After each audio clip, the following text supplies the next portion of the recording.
Welcome to another Results Selling Framework podcast. I'm your host, Keith Marchiano.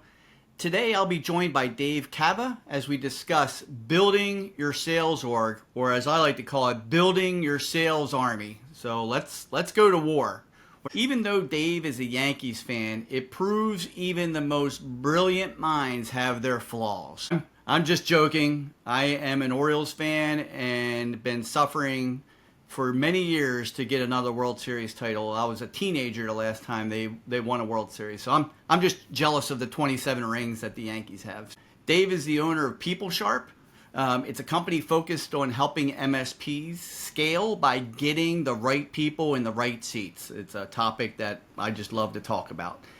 Dave co-owned a company called Proactive Technologies out of New York City. Is an MSP there. He served as the COO and CFO of that organization from their inception in 2007 until their acquisition in 2019. Proactive made the Inc. 5000 7 times during that period. So Dave kind of knows our industry. Dave's also the author of The Pumpkin Plan for MSPs, which was released in February of 2024.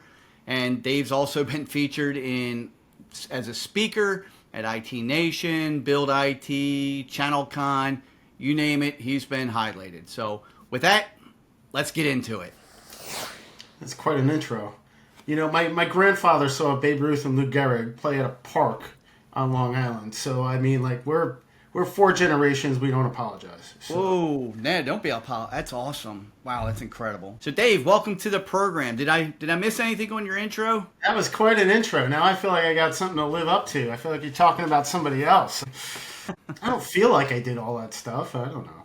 I guess that's what retirement's for. You sit back like, wow, I did all that. So tell me about, like, look, I'm familiar with the Pumpkin Plan. My MSP marketing company used that methodology. So tell me how it came about that you started co-authoring the Pumpkin Plan for MSPs. What was that about?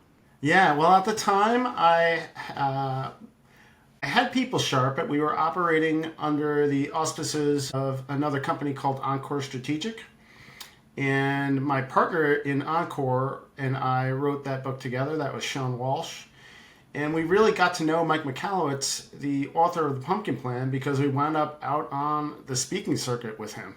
Like, we wound up opening up for him a couple times. He listened to us talk, and my partner got to know him pretty well. And he approached us and said, hey, you know, there's been some derivative versions for specific industries done of Profit First, another one of his popular books.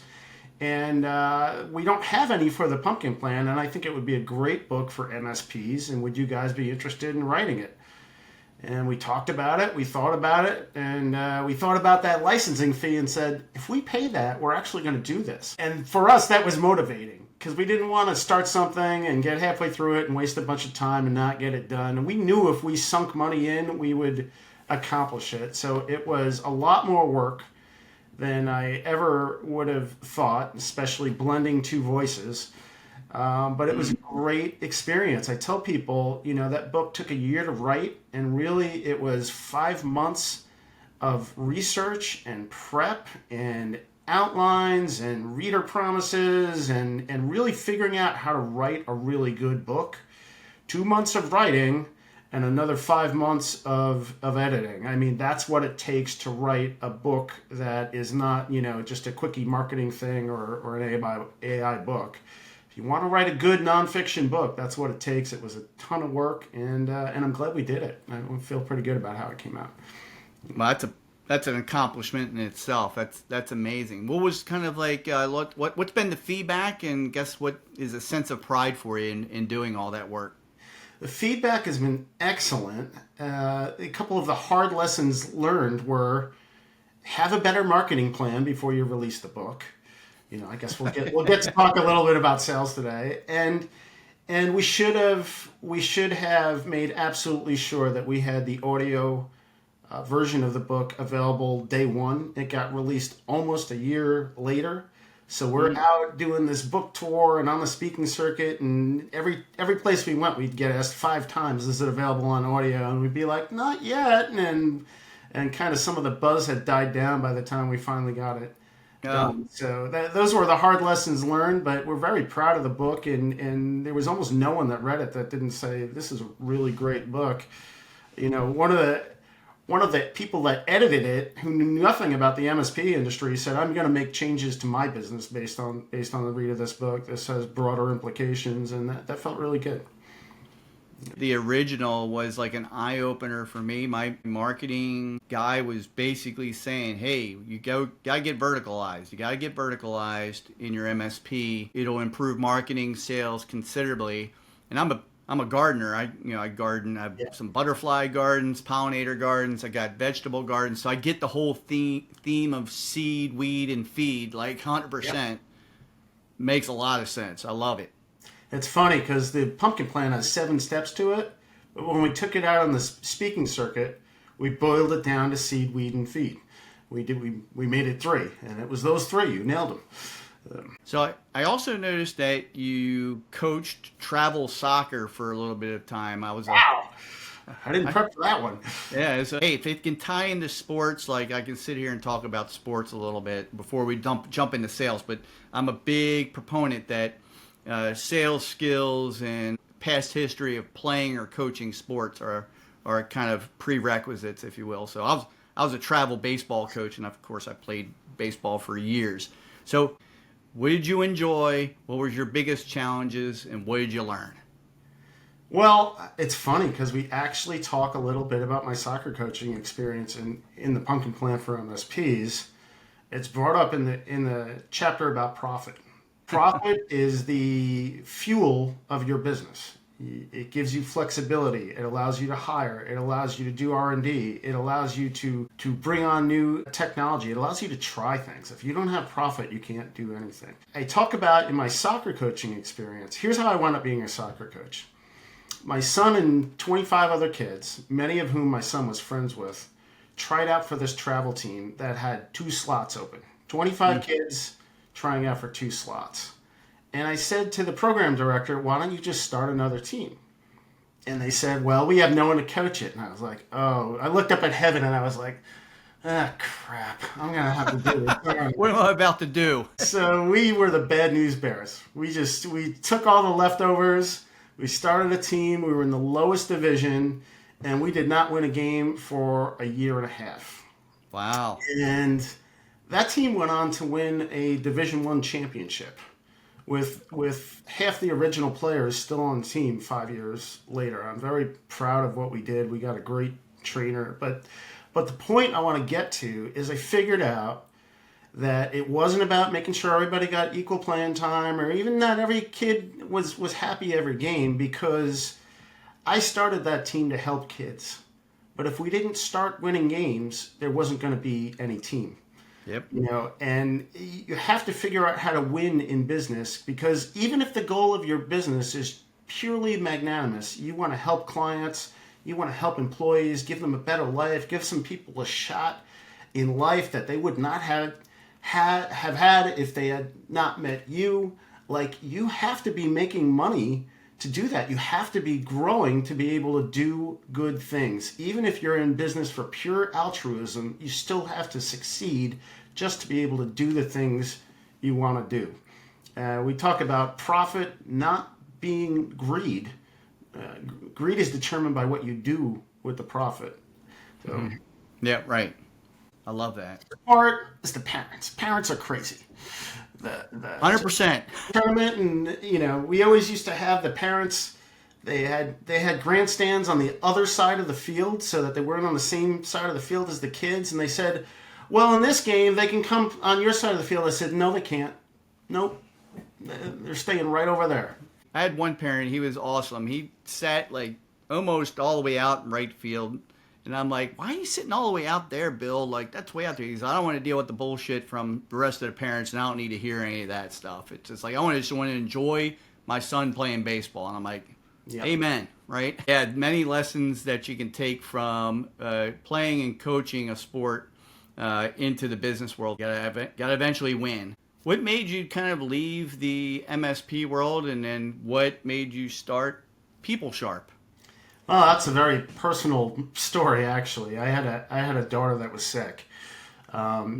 wasn't planning on talking about the book today, but in the book we talk about how, everyone dreams about that exit, but for probably more than half of us, the day chooses you for one reason or another. Either you get a great offer you weren't expecting, or there's some kind of issue in your family or something. For me, I had a teenage daughter with cancer, and I just couldn't work anymore. I had a crazy business that was growing rapidly. We got up to $10 million,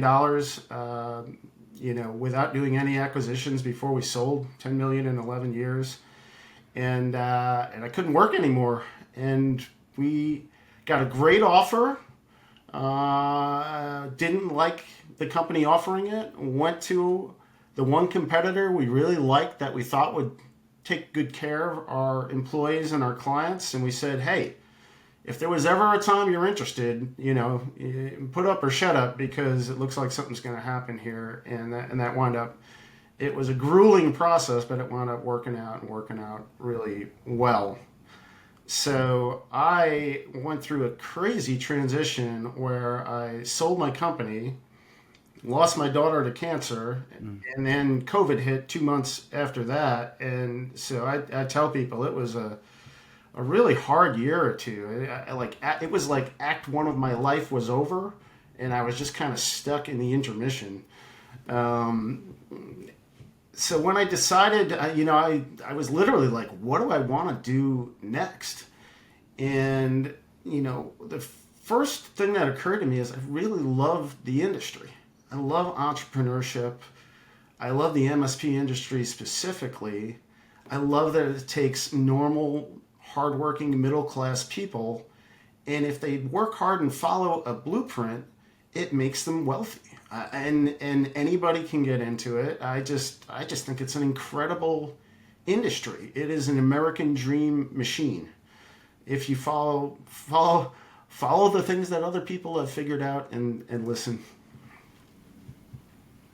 Yeah, you're right. And first, let me say, I didn't know that about you or your daughter, and just so sorry you had to go through that. That had to be just gut-wrenching at that time, and just the human element itself. I empathize for you, but certainly I appreciate you came that. out it on the other side, and I'm sure that the good things are in your heart around her. So again, prayers for you, Dave. I appreciate you sharing your story there. It was the worst thing anybody could ever go through, but I went into it with a strong marriage and financial stability and a good support system, and it was nearly impossible anyway. I really feel bad I came out of it feeling bad for other people who don't have those things, to tell you the truth.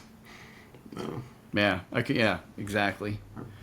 Wow. Going into it now, and I see it a lot, but what's the mistake MSPs make when hiring around sales? I think a lot of it has to do with the messaging that was out there for years. You'd hear from all over the place, you got to build a sales team, you got to build a sales team, you got to build a sales team. And without, any real education, you think, okay, that means I need to go hire some salespeople. And we like to talk in terms of, if you want the building to stand, you got to have the right foundations, you got to have the right scaffolding. We talk about sales scaffolding a lot. That there's a lot of groundwork to be laid in order for you to have a successful sales team. It's not something where you just find the right person and all of a sudden everything works, and then you find another one and it just keeps working. That's not how it goes for most MSPs.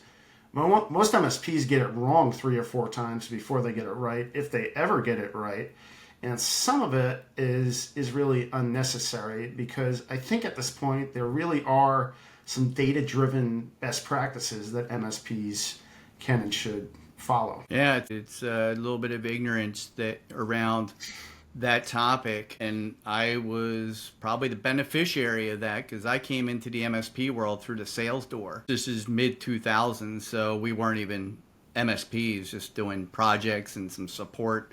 I knew nothing about the industry. I just love technology and I love selling. I had a couple companies that I worked for that, one was only $300,000 in revenue, but very wealthy owners, so they could swing my salary. hoping for me to provide results. If that was me today, I probably would say, don't hire that sales guy yet. Get another couple million under the belt before you even think about bringing in a sales Yeah, hunter. that's real trenches experience right there. Yeah, I got blessed by the right timing, right? So a lot of it is about timing. So not just looking at the sales hunters, or what should they be doing to build a sales org and what makes up a sales org, and getting those things in place before hiring the hunter. What should they be doing? Yeah, when we talk about that scaffolding or the foundation, the first thing you should do, some of it comes out of the pumpkin plan, standardize your offering. Don't sell 20 different things. Know what you want to sell, figure out what your best offering is, and sell that. I still see these MSPs that their salespeople will just sell anything to anyone, and it's funny, the data speaks so loudly. The least profitable MSPs have a lot more salespeople. And it's because they don't have an ideal client profile. They don't have a standardized offering. And they're just throwing spaghetti all over the place and seeing who wants a bite. I think I just mixed a couple of metaphors there, but you get All the good idea. ones. I've used them. I sold this big project that something we've never done before to this, municipality over here, and I sold a managed services contract to this 7-person company over here, and they'll just sell anything to anyone, and they're not really getting any really viral marketing. It's an ugly way to do business. The data is just loud. The least profitable MSPs have more salespeople. They're much more likely to have hybrid salespeople that are doing inside and outside sales. Those hybrid salespeople are the highest paid salespeople out there, and they're not very effective. The outside sales role, average outside salesperson made $115,000 last year in all-in comp, and it is the position with the highest turnover in an MSP. And what that means is that a lot of outside sales hires are very expensive mistakes. And usually it's because they haven't established that standardized offering. They haven't established that ideal client profile. They haven't standardized client technology. They haven't got inside sales or account management dialed in before they worry about the outside sales.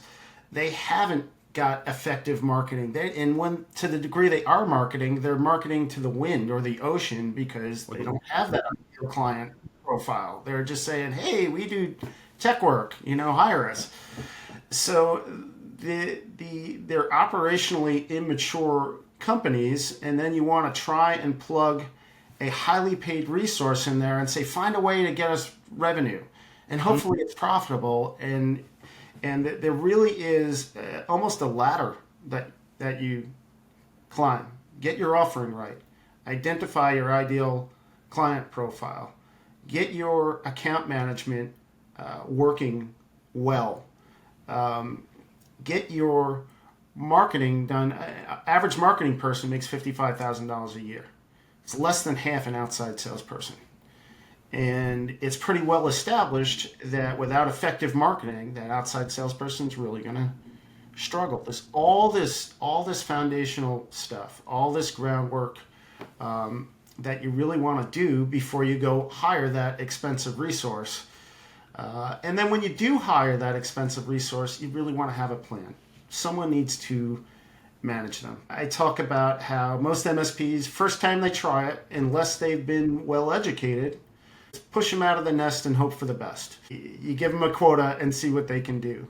The best MSPs have the inside sales lined up. They have their client avatar identified. They have good marketing. And then they're going to manage sales activities and do it in a very structured way. Sometimes that's the owner doing that. Most of the time it isn't, because the owner usually doesn't have either the knowledge or the discipline or both. Or the time. To do it well. Yeah. So it's funny because we do recruiting, and I tell people I got into recruiting because I saw it as a way to help MSPs and help people that needed jobs. I'm going to wind up helping all kinds of people, whether I do it as a way to make money or not. You know, they talk about do something you love and you'll never work a day in your life. Like, I love helping people. I want to help MSPs get healthy. I'll say, let me see your org chart if you're open to it. I'll tell you where it's ready to scale and where it isn't and where you might have some issues. And you don't have to listen to me, but I'd love to see if maybe I can help you out there. But when it comes to sales, I always push back. You know, I say, show me your plan for this person to succeed, and then I'll go find you the right person. Because if you don't have a plan to make this person successful, what's going to happen is I could find you the greatest person in the world. They're probably going to fail, and then you're going to come back to me and say, well, that person wasn't any good. Right. I talk myself out of a lot of sales hires. You know, I tell them about the stuff I was just telling you. Well, maybe you should do this first. Maybe you should do that first. Talk to this guy over here. He really knows how to plot this stuff out, you know, that kind of thing. I coach a lot of partners, and it's I call it, and you feel free to use it, the go get 'em tiger mentality. Is like, I just need a salesperson. I hate selling so much. They have horrible mindset. They just hear other MSPs are hiring a salesperson, so they do it. Whether that person's good or not, they just kind of, it's all gut instinct. Then the salesperson shows up day one, and it's like, okay, here's some HR paperwork. Here's our PSA. Here's our CRM. Go get 'em, tiger. And by the way, I lived that experience as a salesperson, and you know, I just knew that when I hired salespeople, I needed to get everything out of my mind and on paper. I needed a process, and to your point, a plan for that person to be successful. Because in the one instance, I probably spent, I don't know, probably a good 6-7 months putting things into play myself. Basically said, hey, this is taking away from me selling. I'm doing a lot of admin stuff here. Just wanted to let you know the ramp up might be a little slower than you expected. And it's a rare bird that can even do what you did. Most salespeople aren't even going to be particularly good at the admin side. You know, the people that make great sales managers aren't necessarily great salespeople. No, the best salespeople typically aren't the best aren't the best sales leaders, right? So both ways it works. You want that in disc testing nomenclature. You want that high I, highly relational. Someone's gonna have to hold their feet to the fire sometimes. Yeah, we go through from a coaching standpoint here, just like you said, the scaffolding and the foundation. Like, you got to build these things, and at the top is building that sales org, right? Too many MSPs have that thing upside down. It's that mindset piece I talked about, or, hey, I heard that I should be hiring a salesperson if I really want to grow my company, and they flip it upside down. And, you know, if you're trying to build an upside down pyramid, it's not going to be very stable. It's interesting you use that picture, because I find that's true about a lot of things in the MSP industry. Like, I tell MSPs, you should worry about business first, you know, employees second, clients third, technology fourth. And almost every MSP flips it directly on its head. You know, it's really true that some of the things, because most of us who start MSPs have no business training. We're technologists first. Yep. And our instincts, most of the time, they're going to push us the wrong way. There's really well-established best practices, but our instincts tell us to do other things. Yeah, we're humans. We're going to talk about the things that we are passionate and know the most, which, to your point, that's technology. Like, now you need to shift. You're an entrepreneur and business owner, needs to shift to business conversations and less about technology. Technology is the solution. What's the problem? You need to figure that out first, right? Well, I know a lot of MSP owners that are tremendous technologists that have no idea whether they're profitable or not and how to change it. I mean, they don't even watch it. Right. It's pretty wild. So you kind of mentioned a few roles, like I call one of the roles a sales admin. That's the person that can do some quick ordering, maybe some procurement, get some of the basic stuff off the owner's plate. The other one is the account manager, somebody to work with the existing clients. Any other foundational roles that need to be in place before they even think about that hunter? In terms of personnel, right? If you talk about standardized offering, that's not really necessarily a person. That's a That's a decision. process, Talk right? about ideal client profile, that's not necessarily a hire. That account manager slash inside sales role is almost always a hire. And sometimes you've got somebody who really loves people more than technology, and they just came through the technical track and they might be good at that. But a lot of times you need to hire for that. And when that role is done effectively, that person is serving as a client advocate, kind of the person that has their ear to the ground, knows first when there's a problem, knows first when there's an opportunity, but that the client is convinced that that person is on their side because they are. They're kind of serving as an advocate for the client, picking up the low-hanging fruit and making sure that the client is retained and that relationship is good, and that opportunities to increase standardization or increase profitable revenue, increase MRR, are identified and taken advantage of without being sharky. That person's all about relationship, and often that is a hire. And the thing is that we talked salary a little bit, but the average account manager last year made $76,000, right? So if you look at average outside salesperson is 115, average account manager is 76. The owner is usually pretty effective at outside sales, and they usually neglect the account management. So by hiring an account manager before an outside salesperson, you get low-hanging fruit. It's an easy way to increase MRR.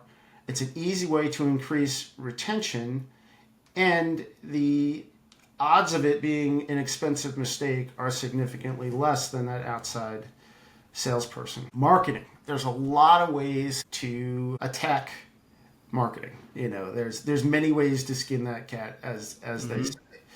There's all kinds of outsourced services out there, some more effective than others. That's one that ask the people in your peer group, check Reddit or the message boards or whatever, get all the advice you can, because there's lots of people willing to take your money there. And some things work better than others.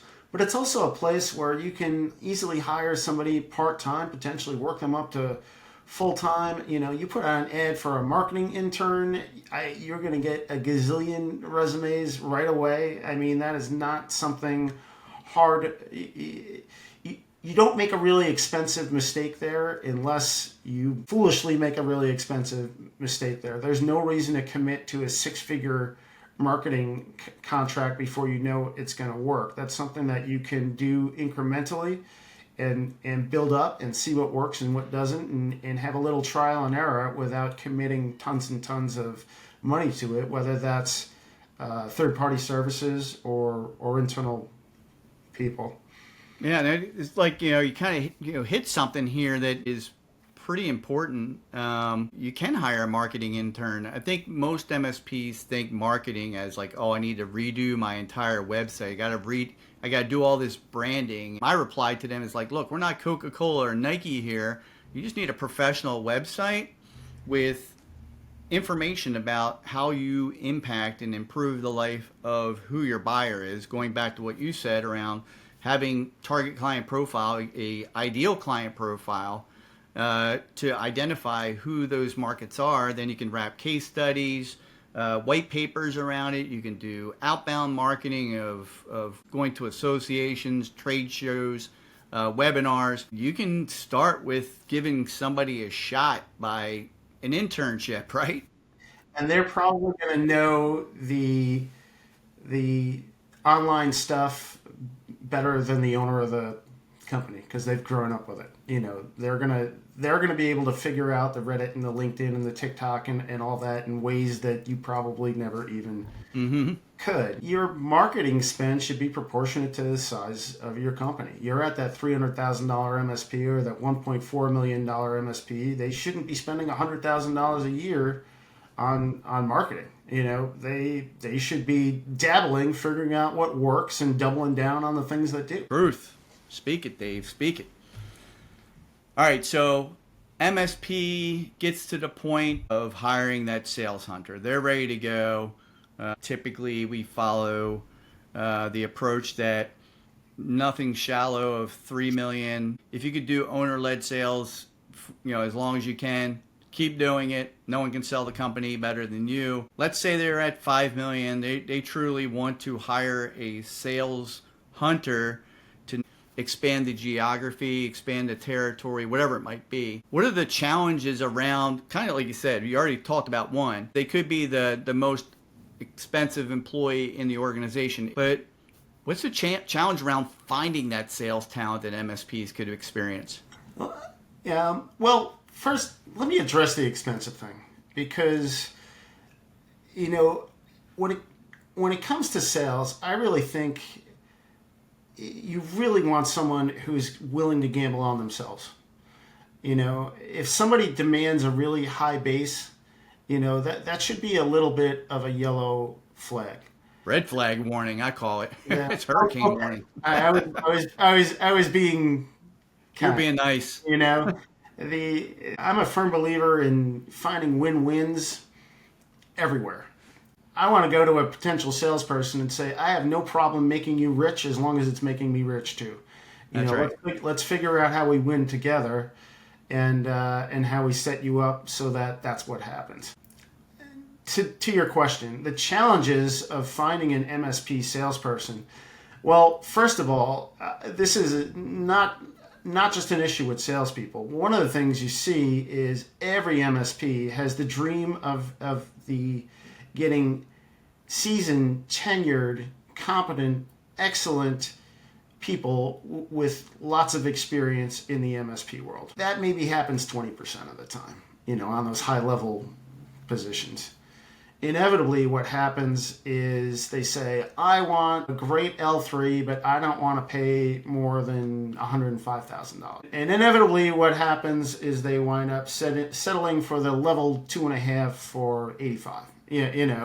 Just because there are so few of those people on the market. I don't have exact statistics for seasoned, best tech in the company, L3s with MSP experience, but I would guess that for every 10 companies that want one, there's one of them that would be a great hire. Everybody wants those hires. And I think it's the same when it comes to like the killer MSP salesperson. We talk about the albino unicorn. The albino unicorn is the person who's worked at a company very similar to yours, had tremendous success, is within your financial range, and is ready to go to work for you. You always look for them. Buy the lottery ticket. There's no harm in looking for them. Sometimes you get lucky, but you do need to get lucky. So when it comes to MSPs, a lot of times you do need to look in peripheral industries, to look at the somebody that's done telecom for SMBs, somebody that's done copier leases for SMBs, that's used to working with some kind of technology to your kind of clients. It's more important that they're used to working with the kind of clients that you target than it is that they know the ins and outs of MSPs and understand Cisco and Microsoft and Google and all the technologies. They need to be able to relate to the yes/no people at the kind of clients that you're trying to sell to. Hopefully they know some of them, but more importantly, they can have business conversations with them, owner to owner type conversations with these people. When we hire for culture fit and character, and boy does that get interesting when you talk about sales, right? Because everyone, it's almost like a lot of companies kind of give them the get out of jail free card. Well, they're the sales guy, like Right. the yeah, we know he's kind of a jerk, but he's the sales guy. Yeah, we know he promises everything to everyone and doesn't think twice about it, but she's a salesperson, like I understand a little of that, but you don't want to have somebody that isn't going to represent your company well. One of the most freeing things I ever heard. Now I own a small business, smaller than a lot of the clients that I serve, right? Mm-hmm. I went to a conference last year, and there was a speaker talking about how to sell effectively, and she said the greatest revelation she ever had was don't stop being yourself when you sell. I'm somebody that likes to educate people and help them out, and I'm someone that's looking for win-wins. The way I sell is I go, hey, let's hear all about your company and what you're trying to do. I'll tell you what I'm up to and what we do. If there's a fit and we think we can both win, then let's go. That's how I sell. And so if your company is all about the community and the relationships and doing charity events, like you don't want the sharky used car salesman out there, who's not going to represent your brand well. You have to find somebody that's going to fit your company, and you're probably going to have to think a little bit outside of the box in terms of where they come from. People listening on the podcast, I'm over here like a bobblehead, just kind of like nodding up and down. Dave, like you're singing it. It's culture fit, team fit. Like I talked to so many MSP owners. You're the first interview, and that should be the focus on it. Is this person a culture fit and team fit for your organization? Then identify the sales skills of drive and coachability and active listening and all those good things. Go ahead. You're going to say something? We talk about hiring for culture fit, brains, and work ethic. And no offense to salespeople, but the brains is less important with the salespeople. On technical roles, management roles, it's very important. But when it comes to sales, the culture fit and work ethic piece is no less important. And that really comes down to team fit and character. And when we hire, it doesn't matter any position in the company, the first question we're trying to answer is, would this person make a great long-term employee? Mm-hmm. Because if they wouldn't, nothing else matters. We don't care what they know how to do. We don't care how good they are at it. If they're gonna leave in 6 months because someone else offered them an extra $5,000 a year, they could be the greatest in the world, and it's not gonna matter. We're looking for people that are going to be good long-term fits, and it largely comes down to character. Some of it comes down to when you're hiring at the low end, it comes down to, has this person already maxed out their potential? Because you never want to hire somebody in a lower level position that doesn't have the potential to go a lot further in your organization. But the character stuff just doesn't change. You can't teach what they are as a person, that character, like you said, and their drive and work ethic. That's 100%. You can't coach or develop that.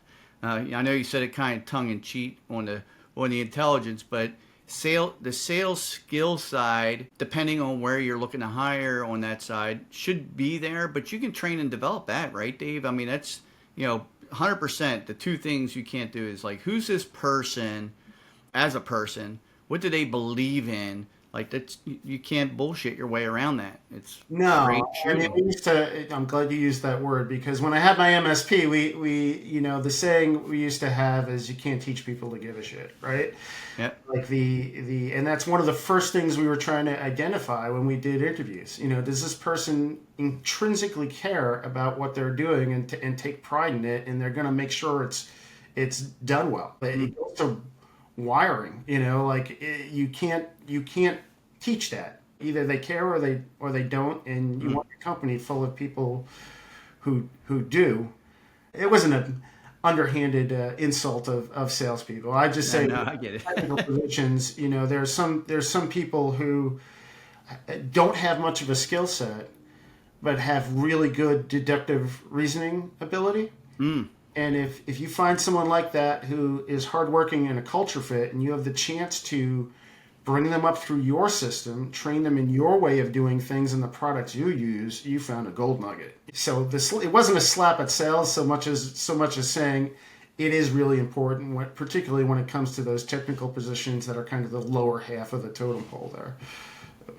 It's like who this person is, what they believe in, and how they will fit in the org. Because, you kind of mentioned it. It's like, I want somebody that's on the sales side that is openly working with my service side, right? And understanding what they do well, where they're challenged, so that way they can work together to, again, solve a problem for a potential client, but also be able to properly onboard them and hand them off to the service team. That's part of that culture piece that you're talking about. And I do think that people are wired in different ways. That doesn't mean that somebody who isn't a super outgoing, friendly, relational person can't be a good salesperson, but you don't want to try and put a square peg in a round hole. If they're not like that, you have to figure out their path to success and make sure they're going to be happy doing it, and that's what they want to do.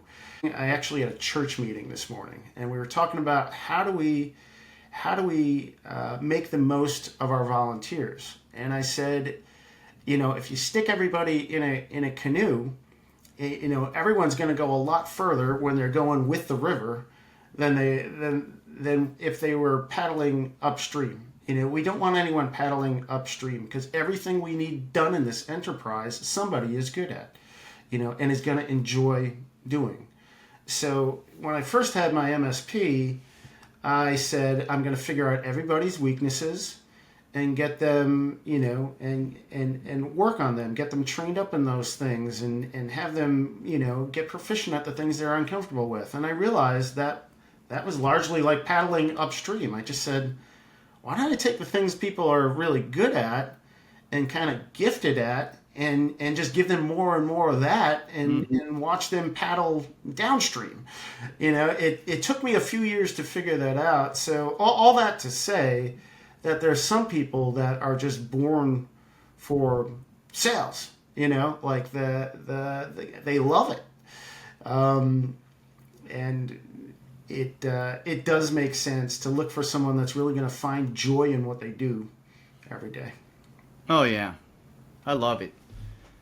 This has been a phenomenal conversation. I could probably just keep on going here, but Dave, I really appreciate you being on and just having a candid conversation here. This has been wonderful. Last minute tips, like if you kind of that last minute tip or advice to the MSP owners and execs that are listening around this sales org, and also then kind of plug yourself on how people can find you. Yeah, well, the last minute tips would be, if you're not in a peer group, get in one.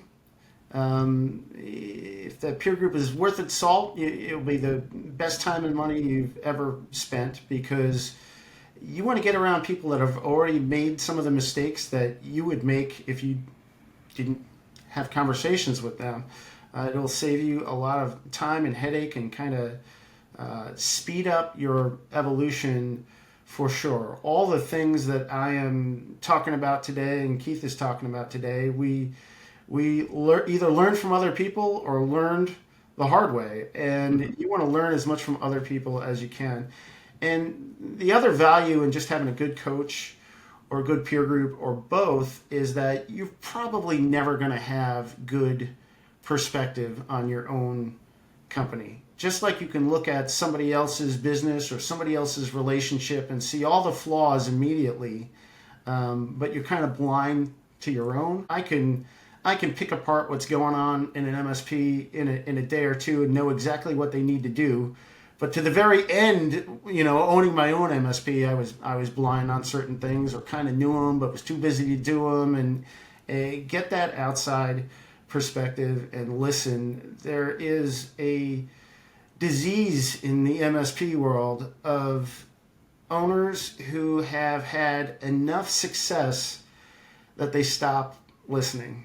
They get $2, 3, 4, 5, $6 million.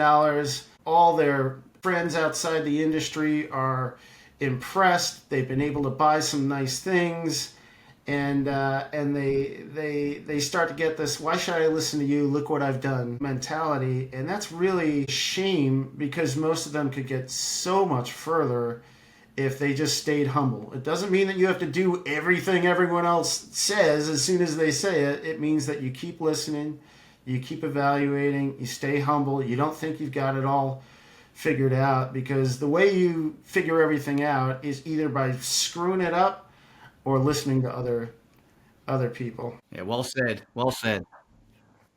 That's the best way. You learn from your own mistakes, learn from other people's mistakes and their successes. Always be learning. Always be curious. Our website is PeopleSharp.com. I only mention it because it cost us about $1,200. You know, I got a quote that was $16,000.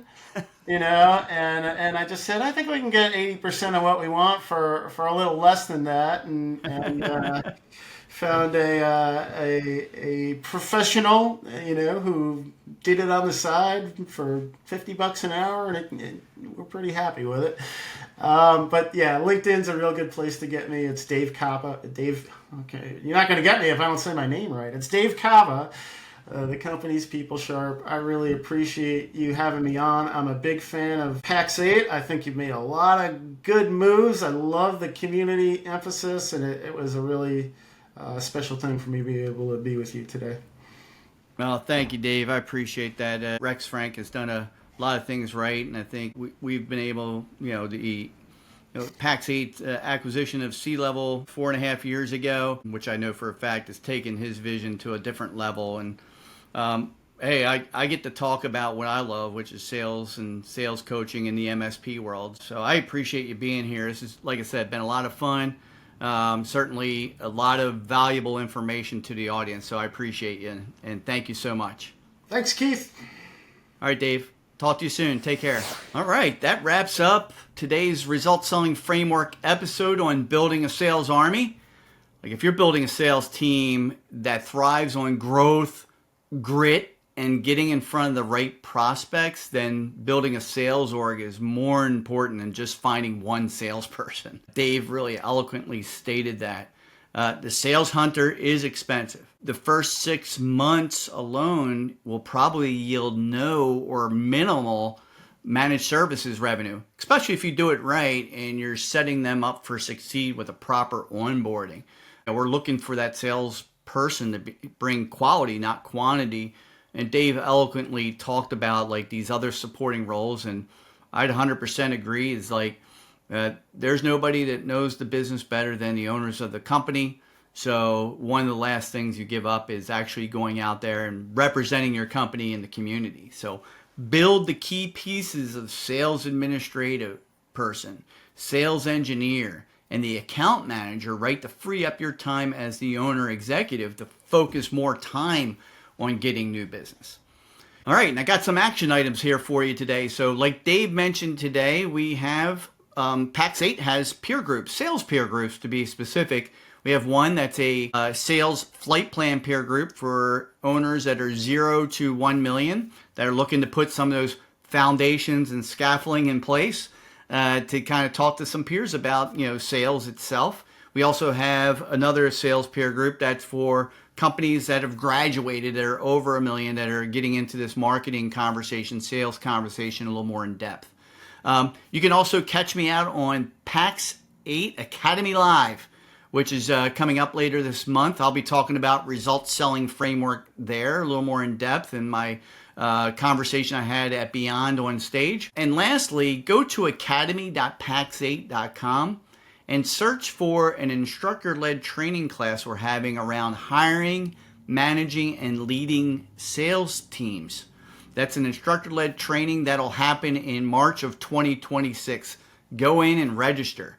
We're going to go deep into the topic that Dave and I covered today. Hope you enjoyed the show. Don't forget to subscribe on YouTube or wherever you get your podcast. We stream everywhere. And if you like today's episode, please share it and leave a review. We appreciate you listening, and thanks again. Have a wonderful day, and we'll see you next time.